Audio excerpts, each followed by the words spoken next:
大家好，欢迎来到我的频道塔罗的地狱，我是 Nico 啊。那我们今天要占卜的课题是在2023年的11月份，你们会得到宇宙怎样的馈赠和指引？那在我们面前呢有3组牌，从左到右分别是第一组牌、第二组牌、第3组牌。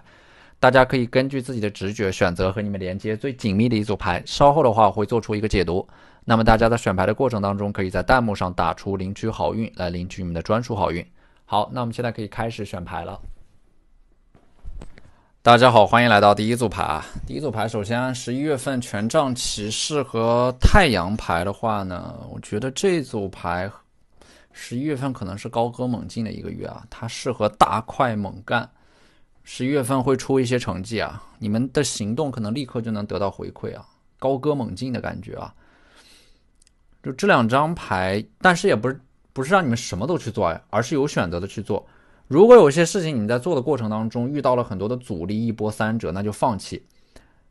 但是你们会发现有一些事情你们做起来天然的就思路清晰，有板有眼，这些事情才是你们重点要关注的，其实就是顺势而为。什么事情你们做得很顺手，那就要加大力度去做它，趁热打铁的感觉。不要在你们不擅长的事情里边死磕，顺势而为吧。如果做一件事情很顺利，就一直做，把自身的优势发挥到极致。10月份你们要摒弃的是一种钻牛角尖的思维，就是有一些事情你们攻克不了，你们可能一直会耗在这个上面。假如说有一个人你们没有办法打动他，你们可能内心当中有执念，就会让你们一直耗在这件事情或者说某个人身上，浪费大量的宝贵的时间、青春和精力啊。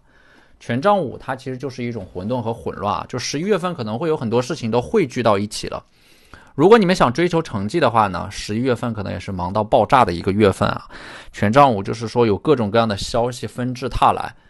可能说各种选择和机会也会让你们眼花缭乱啊。那么这张正义牌就暗示着11月份命运的天平会重新向你们倾斜，而且正义牌它是有一种争端和纠纷被平息的感觉啊，你们可能会运用某种规则、法律手段去维护自己的权益，并且取得胜利。圣杯1呢，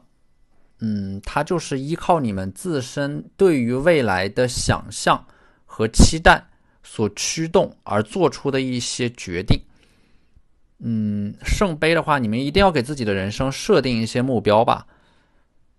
哪怕这些心愿在当下看来有那么一点遥不可及，甚至你们会觉得有点疯狂，但是它会给你们的内心当中种下一个种子，它是有着某种期待的，这种期待会让你们整个人重新恢复某种活力。10月份要保持一种状态，就是让自己持续的在路上，在进行，在朝着某个方向、某个人、某个目标在靠近的这样的一个过程当中，要保持这种状态。圣杯的感情是特别充沛的，流动着某种能量。在11月份一定要注重你们内心当中的感受啊，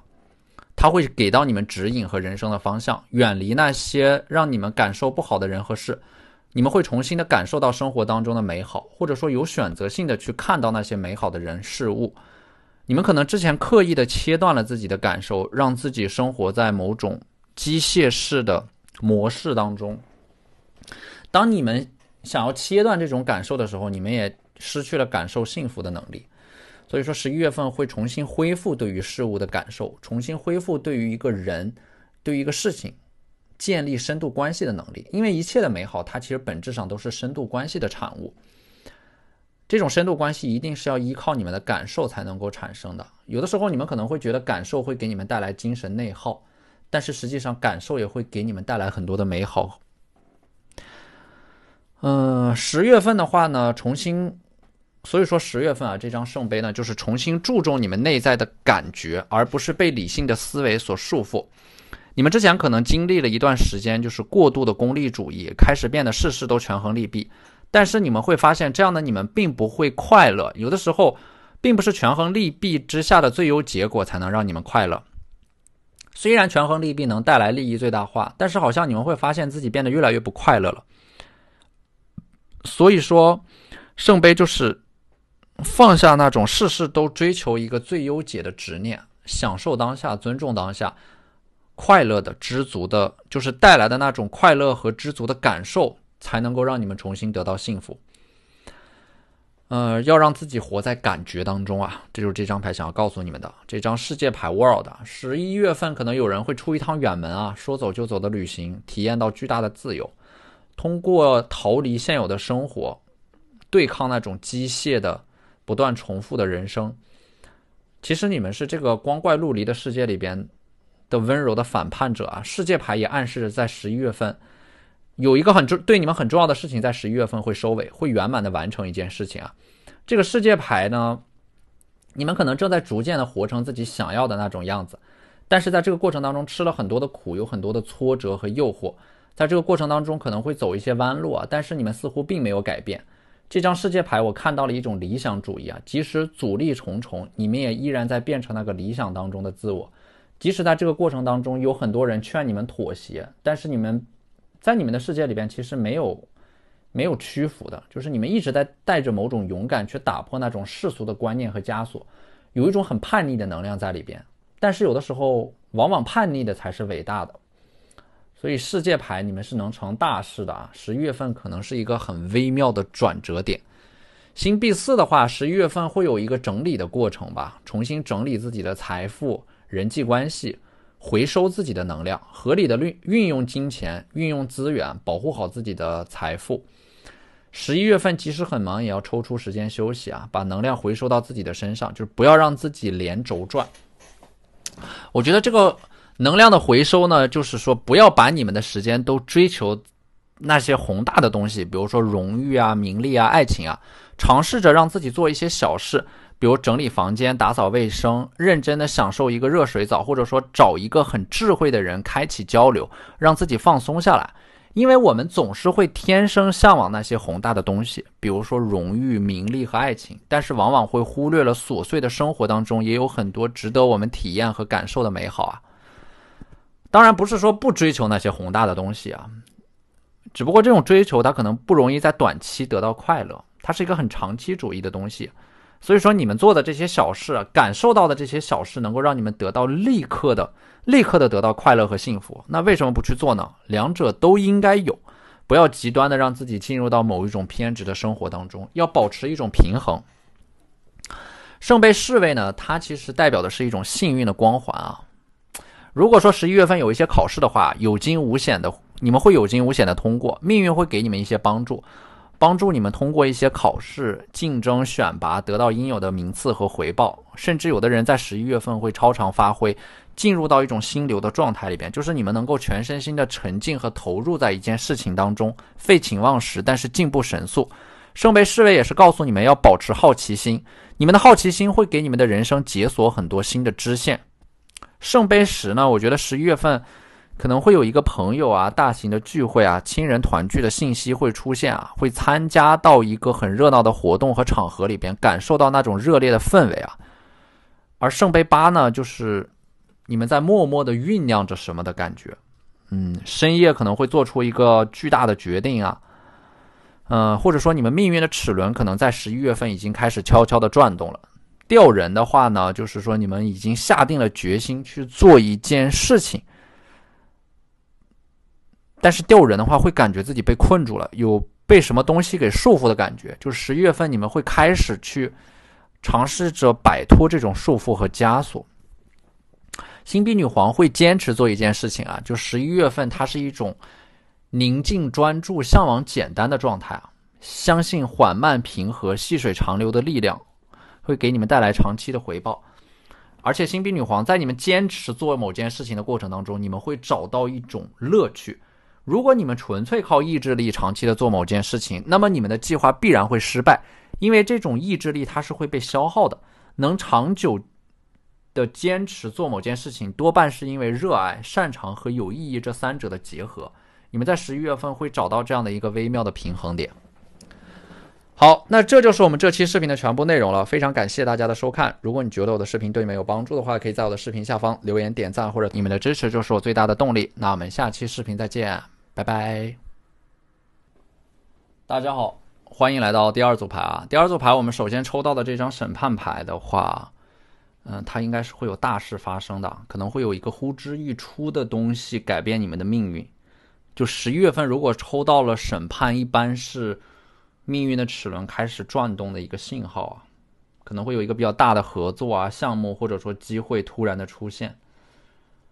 但是呢，这种突破的话，可能也是因为你们在之前的某个环节反复的被阻碍卡顿，然后经过了无数次的尝试啊，这个沉淀之后啊，学业层面或者说事业上面会有一个突飞猛进啊。所以说这个审判，我觉得命运的齿轮的转动，其实在11月出现也并不意外。因为它是你们之前沉淀积累的一个大爆发。还有一个呢，审判牌可能是某种你们正在等待的结果，类似于是法律层面的诉讼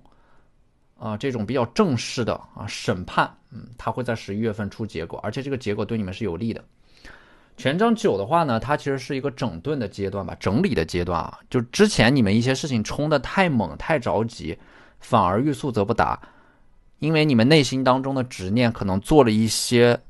很偏执的很任性的事情，导致你们吃到了某种苦头。11月份就是你们会深刻的反省自己过去犯过的错误啊。我觉得从牌面上来看的话，因为有审判牌，所以说该是你们的还是你们的，不用太着急，也不用太焦虑。宝剑3的话呢，我觉得一个是它某些事情可能会历经坎坷和波折，最终修成正果。还有一个呢，就是宝剑3，你们的身体可能会有点吃不消吧。11月份之前你们做的一些事情冲得太猛啊，大量的熬夜，导致休息，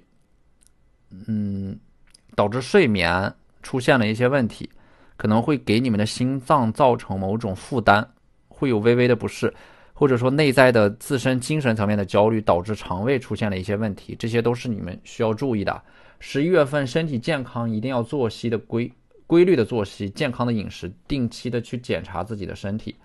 宝剑3也是在告诉你们有些事情再一再二不可再三，就是有些错误可能你们一直在犯，但是不长记性。这张牌也是提醒你们，如果再遇到类似的人和事，不要轻易的上头，不要轻易的过度投入，导致覆水难收。这组牌我觉得你们是很缺乏安全感的，就是非常希望通过自己的努力去自我实现，但是万丈高楼平地起，它是需要一个过程和时间的积累的。但是呢，这张 Death 死亡，其实我觉得它是一部分人可能在11月份打算离职。死神它是有一种一走了之的感觉，就是它虽然说会带来一种虚无和无力感，会带来一些新的迷茫，但是会主动的结束一些事情，然后重获自由的感觉。这种虚无和无力感可能也是你们意识到有些东西没有办法通过自己的努力改变的时候，你们就是想放弃掉，想一走了之。但是这种结束往往是一个新的开始，所以说这个死亡的话，当你们果断的放弃了一些没有回馈的人和事之后，你们的人生才能够开启一个新的篇章。死神他也是对于一些事情，对于一些人彻底的死心，不再抱有任何的期待和幻想，这个时候你们的人生才能够真正意义上的走上坡路。在你们没有意识到有一些人和事在拖住你们的时候，你们其实一直都是在负重前行的，一旦能够摆脱掉他们，你们的人生就会开始走上坡路。所以说星币8这张牌呢，这种能量是非常踏实的，你们知道要做什么怎么做。星币其实它是有一种大地的磁场和能量的，就是它会让你们的能量落地，脚踏实地的踏踏实实的做事，安安静静的做人，很低调。就是说你们在11月份能做到的就是事事有回应，件件有着落，会找到自己的一种存在感，对自己的行为和决定感到踏实。星币8强调的是一种存在感，因为在11月到来之前，你们的存在感可能是缺失的，你们好像与外部世界的这种联系被斩断了，感到无所依托，缺乏一种根本上的安全感。我觉得可能是一直以来你们都是被追赶着，被裹挟着，生活没有办法控制，导致你们有一种失控吧，就找不到自己的存在的意义和价值。但是11月份你们可能会有一种内在的思维，去开始真正的做一些让你们感到有意义的事情啊。这张牌它是有一点那种享受当下，活在当下的感觉啊。有这样的一句话，就是过去可以赋予你们一个身份，而未来代表了解脱的希望，或者说任何一种形式的满足，因此你们会强迫的认同他们。但是实际上这两者都是幻象，当下才是真正珍贵的。你越关注时间过去和未来，你就会越多的错过当下。所以不要想太多，仅仅是活在当下，你们就会立刻的得到幸福。所以说星币8 11月份你们可能会辛苦一点啊，但是这种辛苦它是建立在那种能够看得见摸得着的东西上面，会得到一些物质上的财富上的奖励。它不是走捷径的，也不是捞偏门的，它就是一分耕耘一分收获，它会让你们重新得到那种存在感。隐士牌我觉得有人能够看到你们，能够关注到你们，并且会有人来主动的联系到你们，给你们发来消息啊，他会提着一盏灯来找到你们啊。有很多事情它是反直觉的，比如说你们越想要低调，你们越是想要低调的做一些事情，越有人会关注到你们。你们越是想要变得强大，就越要经历弱小，越是想要获得，就越要舍得，越是想要做大事，就越要从小事开始做起。所以说这个星币侍卫就是你们越是专注在某个领域当中，因此会获得更多的机会。不是要去主动的寻找机会，而是当你们努力的提升了自我价值之后，机会会主动的来找到你们。星币侍卫他就是活在自己的世界里，没有什么不好的。不要指望通过什么东西和特质去吸引别人，这样是浅薄的。你们要先吸引自己，你们要先热爱自己。当你们活在自己的世界里闪闪发光的时候，自然有人会找到你们。隐士的话，我觉得就是在你们的这个领域里边，你们会绽放光芒啊。你们越低调，反而越会获得关注。而高塔牌从高处坠落的话，可能是一种主动的失控啊。就之前你们可能想要去控制你们拥有的一切，但是越是控制越会失控，索性你们一切都让其顺其自然的流动啊。它是一种心态上面的彻底放空，变得松弛和从容。一旦你们这样做啊，之前被卡住的阻塞的都会逐步的恢复到常态，比如说物流、交通、文件、审批、考试，甚至是电子设备，就是你们不再人为的控制，让它顺其自然，它就会逐渐的恢复到他们原有的运行状态。你越是干预，他们就越是卡住，越是能够让其在自身的轨道上发展，它越会朝着对你们有利的一个方向推进。所以说就是怎么说呢？且停且望且随风，且行且看且从容。越是从容，越是松弛，你们反而越容易达到自己的目标啊。这张牌我们抽到了这张神谕卡是 Door 啊，一扇门啊。我觉得可能2023年11月份可能隐约的有一个新的人生可能性会出现。这一扇新的大门背后会是一个全新的人生。11月份你们会开悟啊，它是一个进阶的大门，就是你们会在做一件事情的过程当中跨过了那个最初的阶段，它是有一种顿悟的，突然的想明白了一些事情，或者说找到了某种诀窍的这样的一个提示。这张 Reputation 呢，可能在11月份你们会获得某种荣誉，或者说一个新的身份，会给你们带来一些职业上的光环，得到某种认可，获取到新的资质。第3张牌是 Commitment， 它代表的是一个承诺啊。这个承诺源自于某个人，当你们得到了这个承诺之后，你们才能够放手的去干。可能是你们会获得某种资源的扶持，某个人会全力的帮助你们，从而让你们没有后顾之忧。第4张牌呢是 Individuality 啊，它是一种精神层面的独立，人格层面的独立。可能有人会在11月份从家里搬出来自己住，或者说实现一种经济上的独立。这种独立它是不依附于某个人、某个地方、某个公司、某个组织，或者说某个项目。这样的话呢，就没有任何人是能够拿捏你们的，你们的意志将会永远的自由，能够按照自己的方式度过一生。这对你们来说是一个非常重要的里程碑，它会在11月份实现。因为当你们高度的依赖某个外在事物的时候，你们是不可能真正控制它的，可能还伴随着某种巨大的期待，这必然会带来恐惧和焦虑。但是如果你们对于自我的定义就是把希望寄托在自己的身上，那你们就会活得很坦然。一旦你们明白了这个道理，你们就不会被任何的人或者说事情所控制，你们就是自己的主人。好，那这就是我们这期视频的全部内容了，非常感谢大家的收看。如果你觉得我的视频对你们有帮助的话，可以在我的视频下方留言点赞，或者你们的支持就是我最大的动力。那我们下期视频再见，拜拜。大家好，欢迎来到第三组牌啊。首先，第三组牌我们抽到的这张愚人呢，我觉得11月份可能你们最需要做的一件事情就是阶段性的放空自己。愚人他就是少即是多，什么都不做，有的时候比什么都做获得的结果反而要更好。当然，这种什么都不做不是让你们真的什么都不做，而是说不刻意的去做，不做那些无谓的没有意义的事情，比如说停止一些无用的社交，停止那些无用的无效的机械式的工作刷题，或者说停止回忆啊。我觉得可能愚人的话，他就是你们要变得健忘一些，有的时候阻碍你们往前走的可能就是你们太念旧了吧，会被过去的一些东西拖住。你们要往前走，必须要放下那些东西，因为前方有一些新的美好，如果你们不往前走，你们永远都看不到。所以说抽到这组牌的话，我觉得11月份是一个过渡的阶段，对你们来说，新的和旧的之间的一个过渡，承上启下。11月份可能会适应一些新的人和事，好好的和过去做一个告别。愚人就是告诉你们什么都不要想，活在当下，享受当下，然后大胆的往前走。其实愚人它是很简单的一张牌，也是很有智慧的一张牌。愚人的另一个暗示就是11月份你们可能会选择回到原点。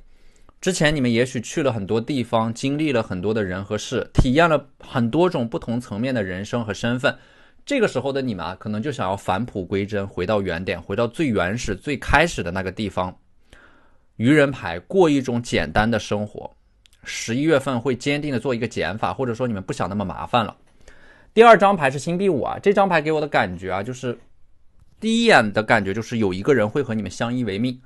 或者说有一个人在11月份会拯救你们，把你们从泥潭里边拉出来，要么就是这个人会提供很多的情绪价值，他的存在会让你们重新的觉察或者说感知到这个世界的美好吧。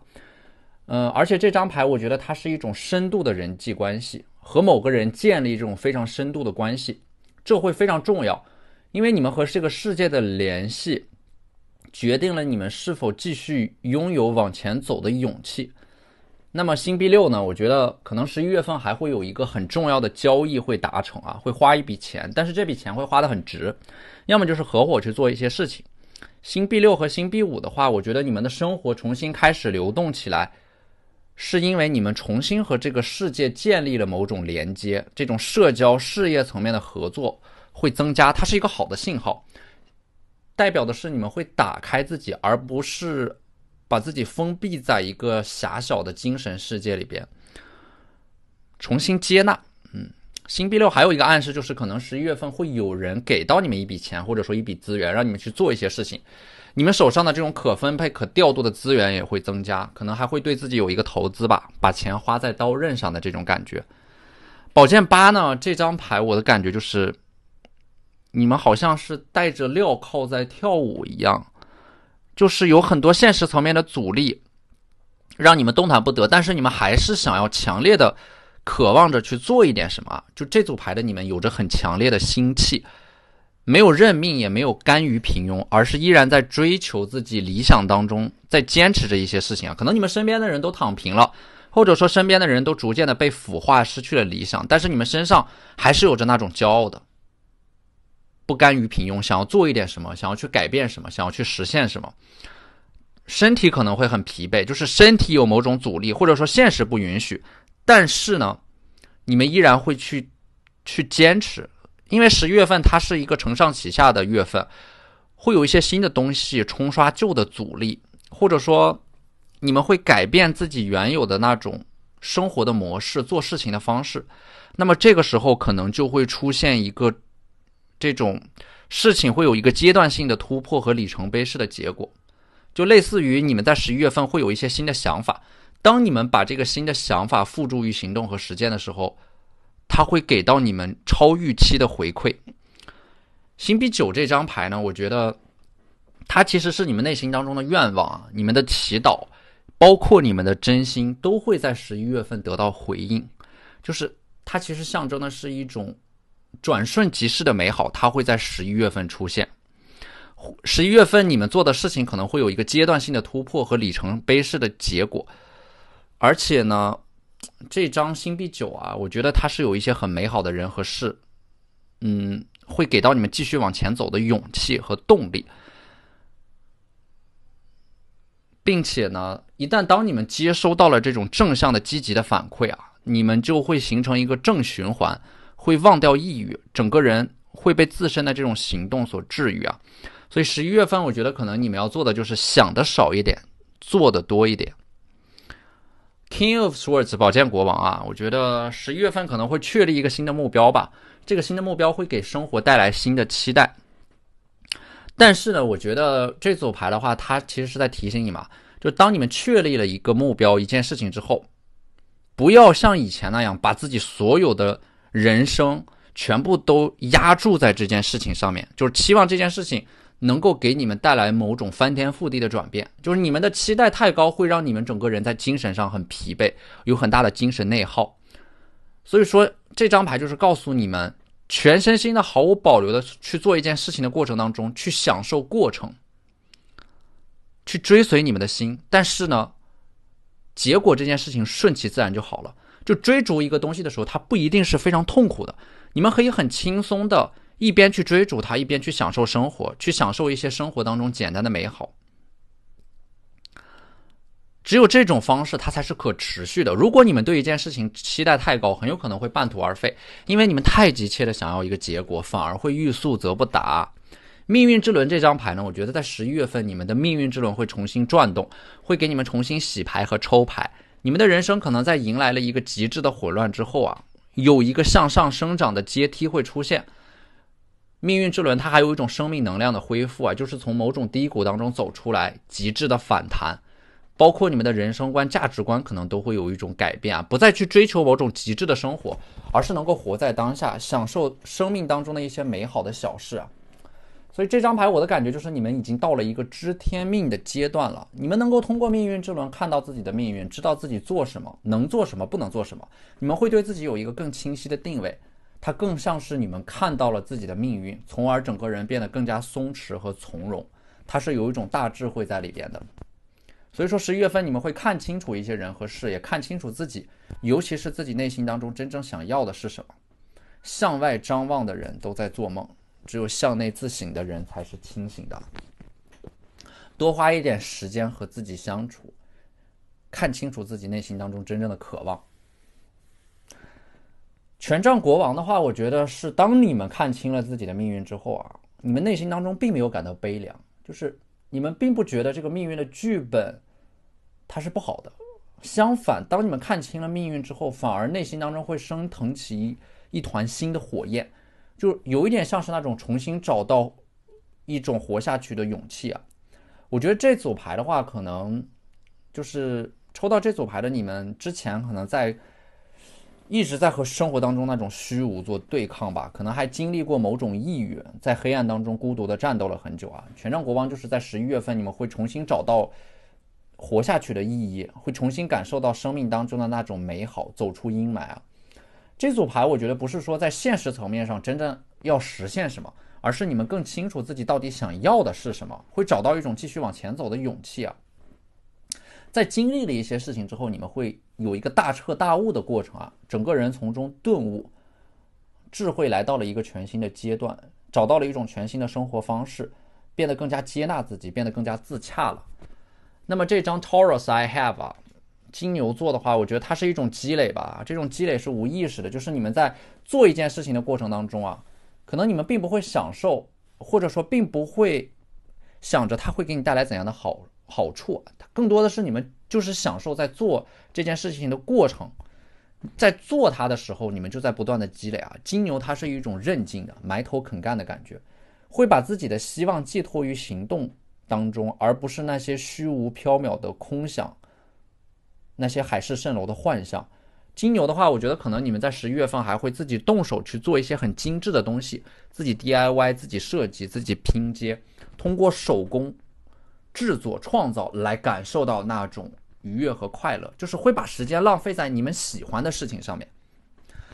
金牛还有一个转变，就是你们可能会从一个消费者变成一个生产者，就是不再热衷于消费，而是热衷于创造和积累。它是一种思想观念上的转变，可能会囤积一些东西，或者说有计划的攒钱储蓄，它会给你们带来一种内心非常扎实、很安全的感觉，不再追求短期的刺激，更加追求一种长远的稳定和发展。